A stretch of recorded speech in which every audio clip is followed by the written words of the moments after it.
ನಮಸ್ಕಾರ ಸ್ನೇಹಿತರೆ, ಎಲ್ರಿಗೂ ಕೂಡ ಮತ್ತೊಮ್ಮೆ ನಿಮ್ಮ ಯೂಟ್ಯೂಬ್ ಚಾನಲ್ಗೆ ಪ್ರೀತಿಯ ಸ್ವಾಗತ. ಇವತ್ತು ಒಂದು ಸಮಸ್ಯೆ ಏನ್ ಕಾಡ್ತಾ ಇದೆ ಅಂತಂದ್ರೆ, ಹಲವಾರು ಜನ ಯುವಜನತೆಯಲ್ಲಿ ಸ್ಪರ್ಧಾತ್ಮಕ ಪರೀಕ್ಷೆಗೆ ತಯಾರಿ ಅಂತೇಳಿ ಬೆಂಗಳೂರು, ದೆಹಲಿ ಅಥವಾ ಧಾರವಾಡ, ವಿಜಯಪುರ ಹೀಗೆ ಬೇರೆ ಬೇರೆ ಕಡೆ ಎಲ್ಲ ಹೋಗಿರ್ತಾರೆ.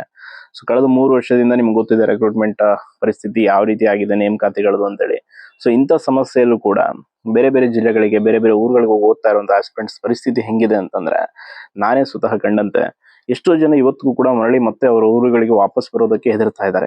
ಯಾಕೆ ಅಂತಂದ್ರೆ ರೀಸನ್ನು ಒಂದು, ಸರ್ಕಾರಿ ಹುದ್ದೆ ಕನಸನ್ನ ಕಂಡು ಬೇರೆ ಬೇರೆ ಊರಿಗೆ ಓದೋದಕ್ಕೆ ಹೋದಂತವರಿಗೆ ಮತ್ತೆ ಊರಿಗೆ ಬಂದಾಗ ಕೇಳೋ ಪ್ರಶ್ನೆಗಳು ನಿಮ್ಗೆ ಗೊತ್ತೇ ಇದೆ.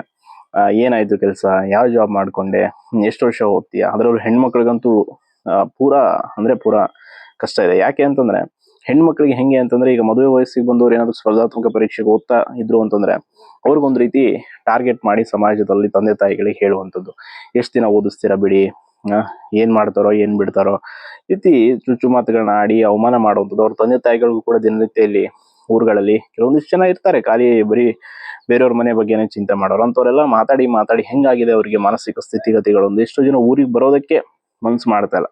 ಕೆಲವ್ರು 4-5 ವರ್ಷದಿಂದ ಧಾರವಾಡ, ಬೆಂಗಳೂರಲ್ಲಿ ಹೋಗಿದ್ದವರು ಊರಿಗೆ ಬರದೆ ಕೂತ್ಕೊಂಡಿದ್ದಾರೆ. ಈ ನಮ್ಮ ಮಾನಿಗೆಟ್ಟ ಸರ್ಕಾರ, ಈ ಸಚಿವರು ಹೇಳುವಂತ ಸುಳ್ಳುಗಳು ನೋಡಿ. ಶಿಕ್ಷಣ ಸಚಿವರು ಹೇಳ್ತಾರೆ ಪ್ರಾಥಮಿಕ ಶಾಲಾ ಶಿಕ್ಷಕರ ನೇಮಕಾತಿ ಮಾಡ್ತೀವಿ ಅಂತ. ನಿನ್ನೆ ಯಾರೋ RTI ಒಂದು ಇನ್ಫಾರ್ಮೇಶನ್ ತೆಗೆಸಿದ್ದಾರೆ, ಅದ್ರಲ್ಲಿ ನೋಡಿದೆ ಆರ್ಥಿಕ ಇಲಾಖೆಯಿಂದ ಅನುಮೋದನೆ ಸಿಕ್ಕಿಲ್ಲ. ಅದಂಗೆ ಇವ್ರು ನೇಮಕಾತಿಗಳನ್ನ ಶುರು ಮಾಡ್ತಾರೆ. ಇನ್ನು ಈ ಗೃಹ ಸಚಿವರಂತೂ ಪೊಲೀಸ್ ನೇಮಕಾತಿಯ ನಾಳೆ ಮಾಡ್ತೀವಿ, ನಾಡಿದ್ದು ಮಾಡ್ತೀವಿ, ಇನ್ನೊಂದು ವಾರದಲ್ಲಿ ಆಗುತ್ತೆ ಅಂತ ಸುಳ್ಳುಗಳು.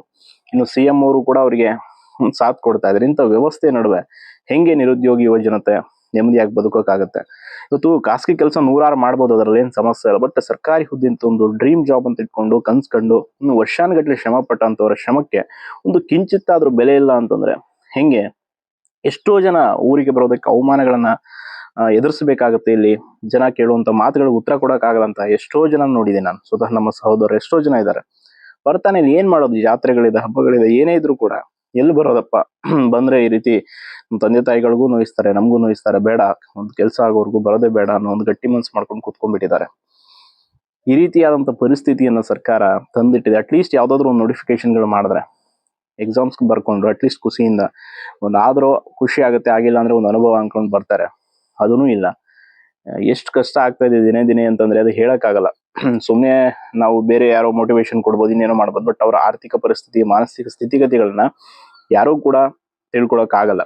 ಪ್ರತಿಯೊಬ್ಬರಿಗೂ ಕೂಡ ವಿಭಿನ್ನವಾದಂತ ಸಮಸ್ಯೆಗಳಿರುತ್ತೆ. ಎಸ್ಪೆಷಲಿ ಮನೆಯಲ್ಲಿ ಈ ಕುಟುಂಬದ ಜವಾಬ್ದಾರಿಯನ್ನು ಹೊತ್ತಿರುವಂತ ಮಗ ಆಗಿದ್ರಂತೂ ಖಂಡಿತವಾಗಿ ಹೇಳ್ತೀನಲ್ಲ, ಈ ಸರ್ಕಾರಿ ಹುದ್ದೆ ಕನಸನ್ನ ಕಾಣೋದೇ ಒಂದು ತಪ್ಪು ಅನ್ಸ್ಬಿಡುತ್ತೆ. ಮನೆಯಲ್ಲಿ ಈ ಕಡೆ ಜವಾಬ್ದಾರಿಗಳನ್ನ ನಿರ್ವಹಿಸೋದಕ್ಕೂ ಆಗಲ್ಲ, ತನ್ನ ವೈಯಕ್ತಿಕ ಬದುಕಲು ಕೂಡ ನೆಮ್ಮದಿಯಾಗಿರೋಕ್ಕಾಗಲ್ಲ. ಅಷ್ಟು ಕಷ್ಟ ಇದೆ. ಯಾರಿಗೆ ಹೇಳೋದು? ಈ ಪ್ರತಿನಿತ್ಯ ಇವನ್ನೆಲ್ಲ ಹೇಳ್ಕೊಂಡು ಕೂತ್ಕೊಂಡ್ರೆ 100 ವಿಷಯಗಳಿರುತ್ತೆ. ಏನೋ ನಮ್ದೊಂದು ಪ್ಲಾಟ್ಫಾರ್ಮ್ ಇದೆ, ಯೂಟ್ಯೂಬ್ ಇದ್ರೆ ನಾವು ಹೇಳ್ತೀವಿ, ಇದ್ರ ಬಗ್ಗೆ ಅನಿಸಿಕೆ ಹಂಚ್ಕೊಳ್ತೀರಾ, ಆಗುತ್ತೆ. ಬಟ್ ಬೇರೆಯವರೆಲ್ಲ ಎಷ್ಟೋ ಜನ ನೋವುಗಳನ್ನ ಮನಸ್ಸಲ್ಲೇ ನುಂಗ್ಕೊಂಡು ಸುಮ್ಮನೆ ಕೂತಿದ್ದಾರೆ.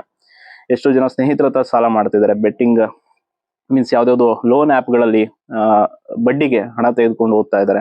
ಕೆಲವರಿಗೆ ಪ್ರತಿ ತಿಂಗಳು ಈ PGದು ಲೈಬ್ರರಿ ದುಡ್ಡು ಕಟ್ಕೊಂಡ್ರೆ ಸಾಕಪ್ಪ ಅನ್ನೋ, ಕೆಲವರು ಆಲ್ರೆಡಿ ಇರುವಂತ ತಮ್ದೇನೋ ಸಾಮಾನುಗಳನ್ನ, ಬೈಕ್ ಅನ್ನ ಏನೇನೋ ಅಡ ಇಟ್ಟು ಓದ್ತಾ ಇದ್ದಾರೆ. ಅದೆಲ್ಲ ಹೇಳಿದ್ರೆ ಖಂಡಿತವಾಗಿಯೂ ನಿಜಕ್ಕೂ ಎಷ್ಟು ಕಷ್ಟ ಆಗ್ತಾ ಇದೆ ಅಂತಂದ್ರೆ, ನಮ್ಮನ್ನ ಆಳುವಂತ ಜನಪ್ರತಿನಿಧಿಗಳು ಎಂತಹ ಬೇಜವಾಬ್ದಾರಿತನದಿಂದ ವರ್ತಿಸ್ತಾರೆ ಅಂತಂದ್ರೆ, ನಾನೇ ಹೇಳ್ತೀನಿ ಎಕ್ಸಾಂಪಲ್.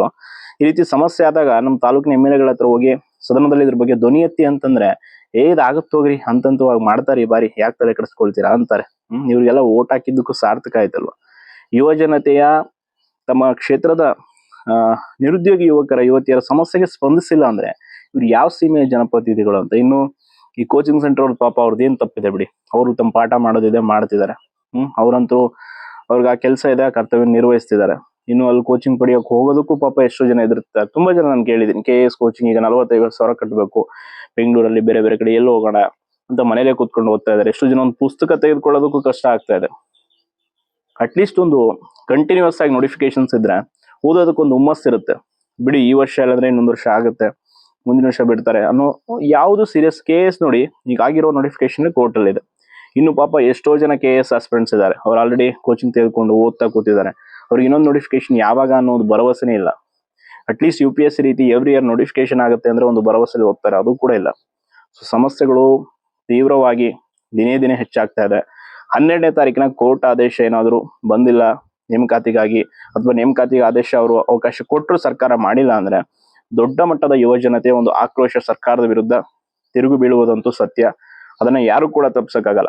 ಯಾವ ಸರ್ಕಾರ ಯಾವ ಪೊಲೀಸರು ಪರ್ಮಿಷನ್ ಕೊಟ್ಟಿಲ್ಲ ಅಂದ್ರೂ ಪರವಾಗಿಲ್ಲ, ಹೋರಾಟ ಮಾಡೇ ಮಾಡ್ತಾರೆ. ಆ ರೀತಿಯಾದಂತಹ ಸಿಚುವೇಶನ್ ಈಗ ಕ್ರಿಯೇಟ್ ಆಗಿದೆ.